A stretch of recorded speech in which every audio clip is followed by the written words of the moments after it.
Oxóssi!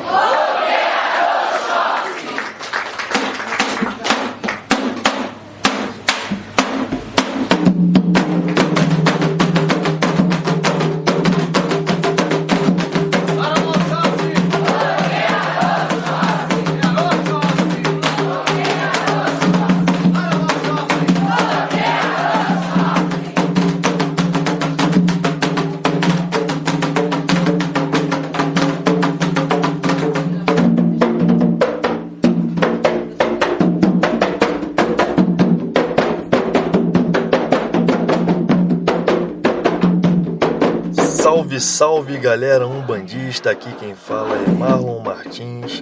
Convido você a mais um episódio do Papo de Umbanda, um mergulho no sagrado. Bom, o episódio de hoje, gente, que é o segundo, né? Na semana passada eu fiz o primeiro, né? Que eu espero que seja de muitos. Para mim foi um pouquinho complicado, porque como foi o primeiro eu tive que aprender a lidar com essa plataforma de podcast. Para mim é uma novidade, mas ficou bom, né? Pelo menos algumas pessoas falaram que ficou bom, então eu acredito. E, bom, vamos em frente, espero que venham muitos por aí. Esse é o segundo, e o assunto de hoje é Papo de Umbanda, um mergulho no sagrado, capítulo 2, Antes da Umbanda. Bom, então o nome do nosso episódio é Antes da Umbanda.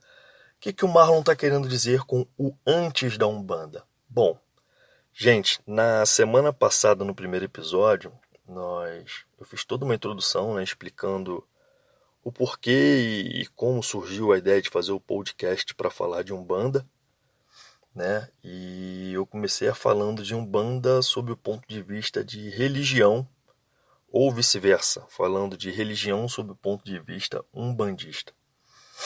Bom, se falamos sobre religião sob o ponto de vista umbandista, seguindo uma lógica, é bom falarmos quanto ao que havia de religiosidade sob o ponto de vista de religião matriz africana e também sobre o que havia quanto a religiões com base no espiritismo, né? A Umbanda ela surgiu através do Caboclo das Sete Encruzilhadas, que incorporou no médium Zélio de Moraes no ano de 1908. Mas aí, gente, a gente se pergunta, antes da Umbanda, como era? Se a Umbanda começou em 1908, então não existia Caboclo, Preto Velho, Exu, criança, boiadeiro, povo cigano, nada disso antes de 1908? Negativo, meus irmãos. É aí que entra o papo de Umbanda. Trazer para você coisas, questões e fatos de uma época um pouco anterior à época da fundação da Umbanda. Bom, não é segredo para nenhum de nós que na época da escravidão, né, lá pelos anos de 1600, 1700, quando os negros já haviam chegado ao Brasil, sob forma de escravos, isso infelizmente um período horrível da nossa humanidade, os negros chegaram trazendo as suas culturas, né, costumes de comer, costumes de se vestir e costumes também religiosos. Tudo bem, eram escravos, eram muito limitados às suas culturas, mas eles sempre davam um jeito de manter a cultura viva, né? E uma das culturas que, por nossa sorte, graças a Deus, sobreviveu foi a cultura religiosa, né? Alguns negros de algumas nações chegaram ao Brasil trazendo a cultura banto, que deu origem ao candomblé de Angola. Alguns negros chegaram ao Brasil trazendo a cultura nagô e Yorubá, dando origem ao candomblé de Queto. Alguns negros chegaram ao Brasil trazendo o candomblé conhecido como Jeje.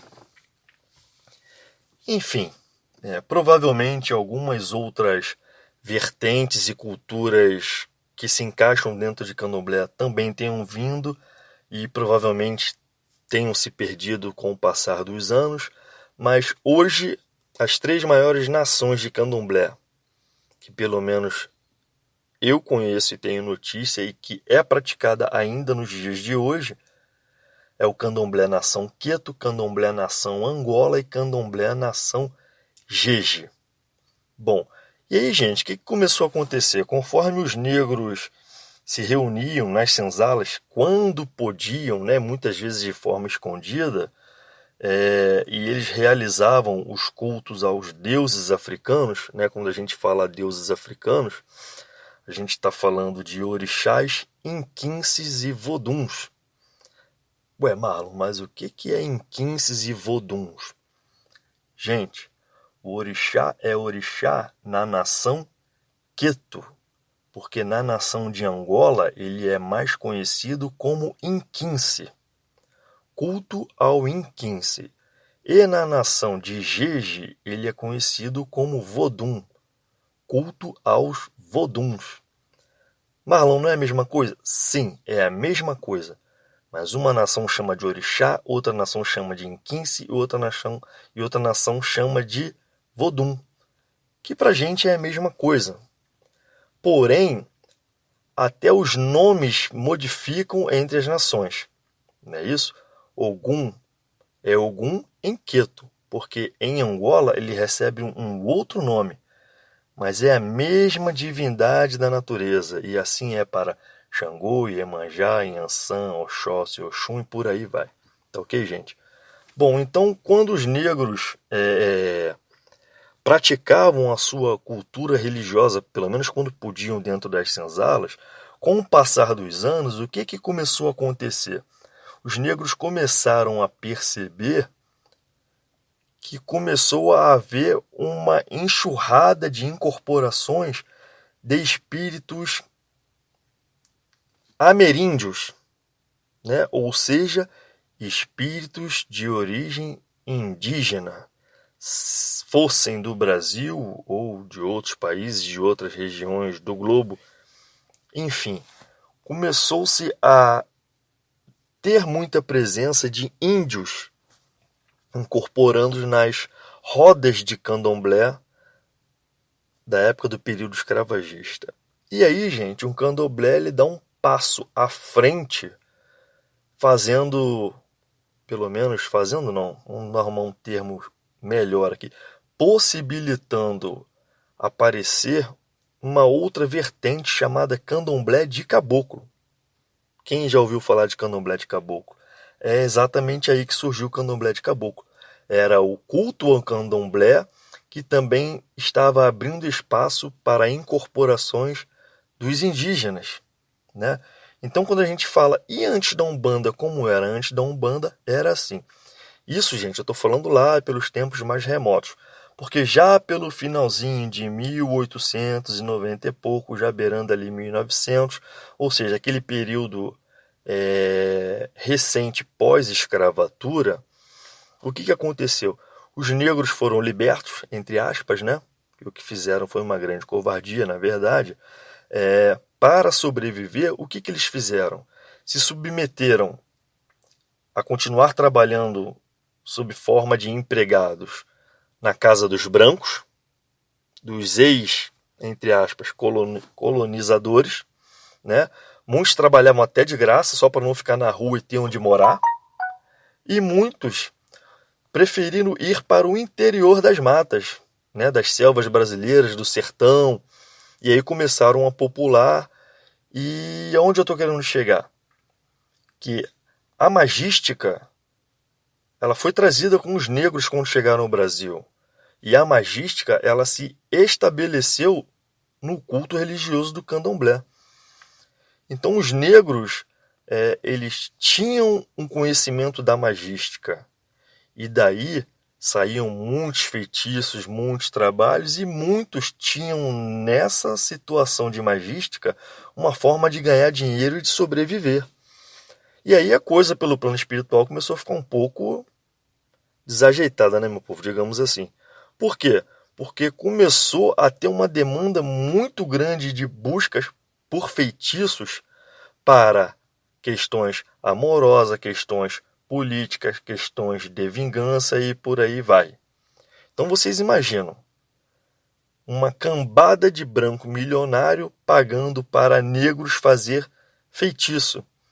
Pelo lado do plano espiritual, gente, isso começou a ficar muito pesado. Né? O período já não era bom. Né? A egrégora em torno da região brasileira já não era boa.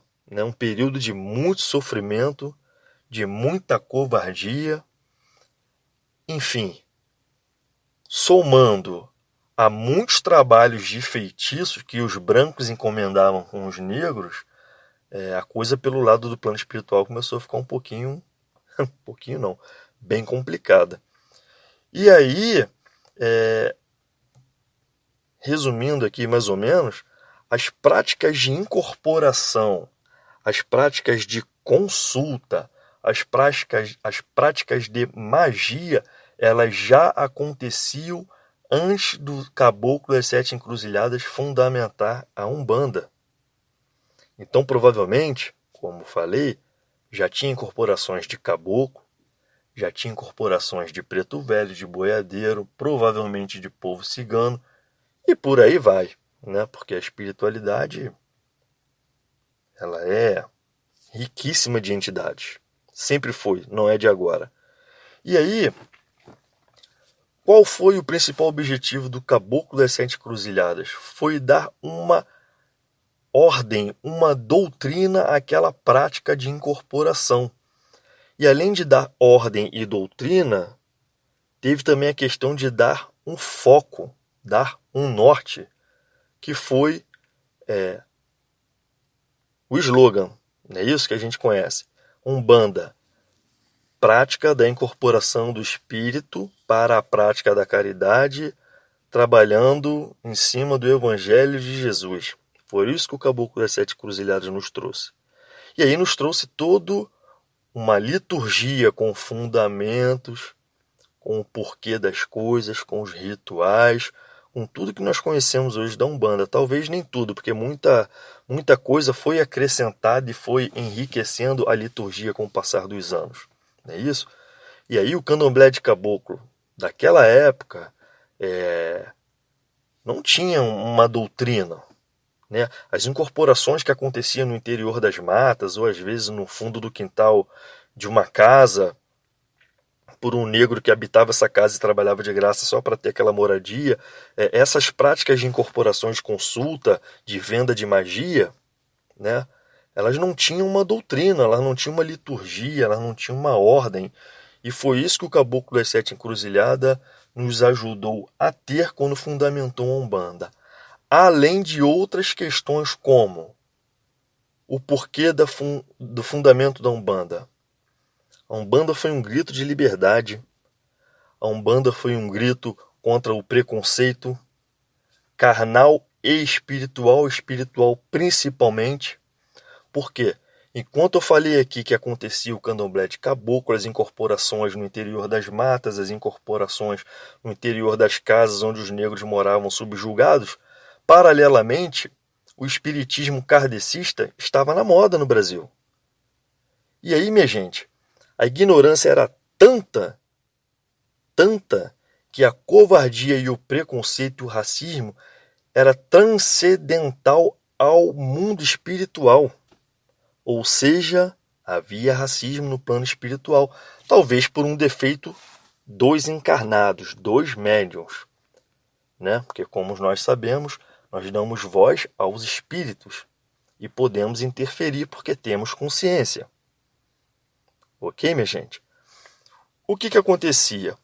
Espíritos de índios, espíritos de negros e demais outros espíritos que não fossem considerados brancos ou pelo menos ao menos evoluídos, eles não tinham vez. Eles não tinham voz perante a religião do espiritismo kardecista, porque eles eram considerados espíritos atrasados.